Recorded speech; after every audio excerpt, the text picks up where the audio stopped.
we needed to have a theme to present to you.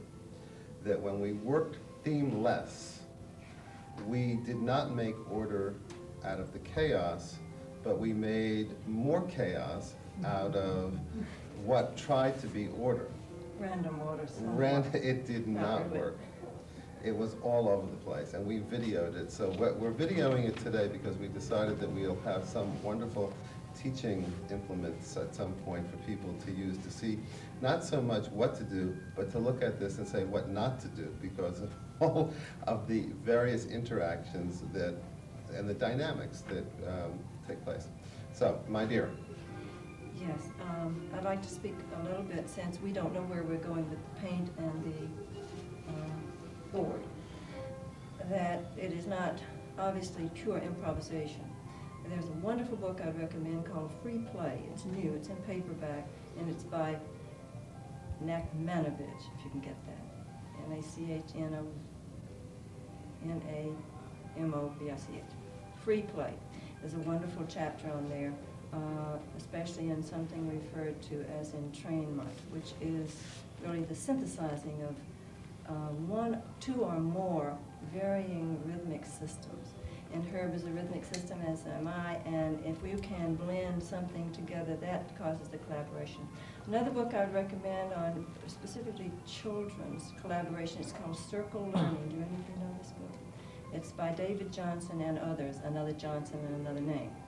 But it refers again to entrainment, a special word.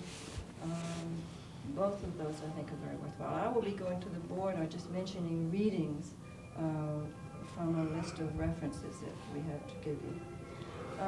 Since we have a scientist in the room, I had wanted to say that recently at the National Association of Schools of Art and Design, just last week as a matter of fact, we are fully accredited by NASAD in our school. All programs are. And I'm on the board of directors of that organization, so it's a very exciting conference. There was a session on critical thinking in studio arts, and there were 4 other sessions at that time. Very exciting sessions, but critical thinking, which we thought painters and sculptors and printmakers really and photographers really wouldn't flock to, it was crowded. It was a room this big and people were standing, and the 4 other workshops suffered. What's going on now? What are we competing with right now?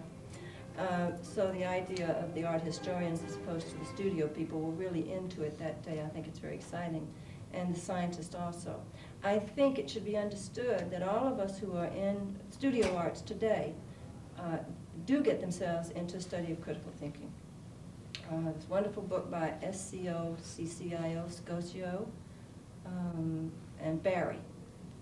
I believe it's called Logic.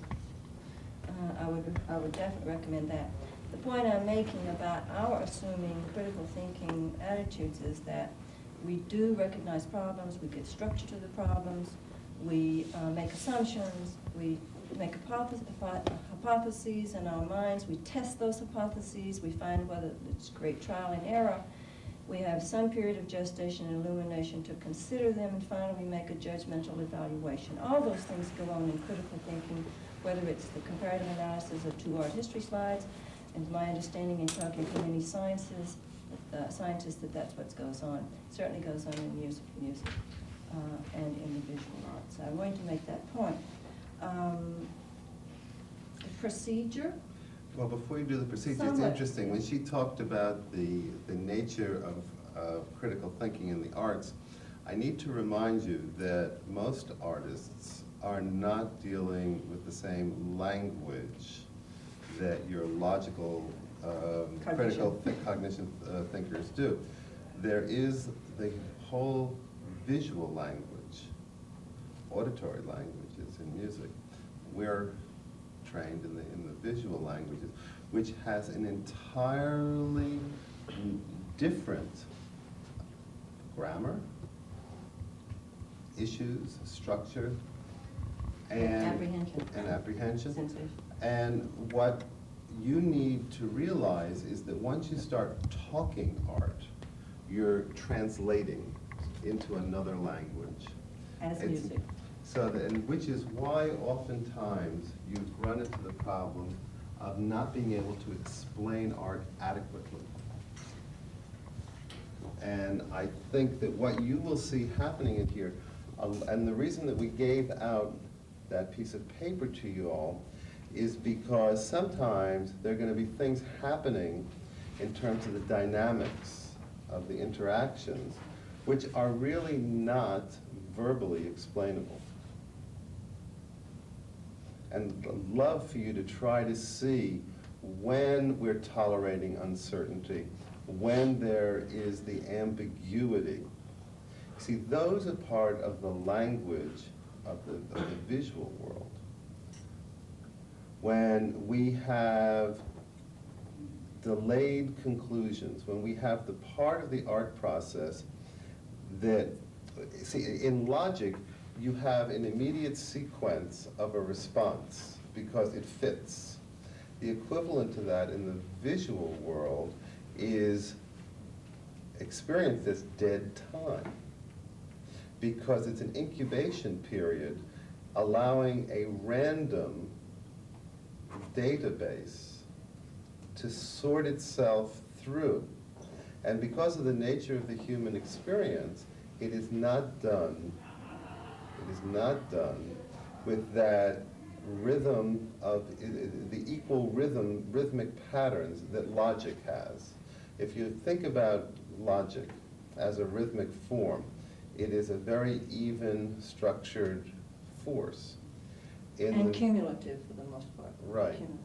And the visual language is random, and as a result, the time frame is very, very different. So you'll see things, the dynamics happening in a very different way. And again, I remind you of the topic here. The topic is that so often in critical thinking, people very much have got to get their point across. And this point, in our presentation, what we're interested in is getting that same person to be the listener,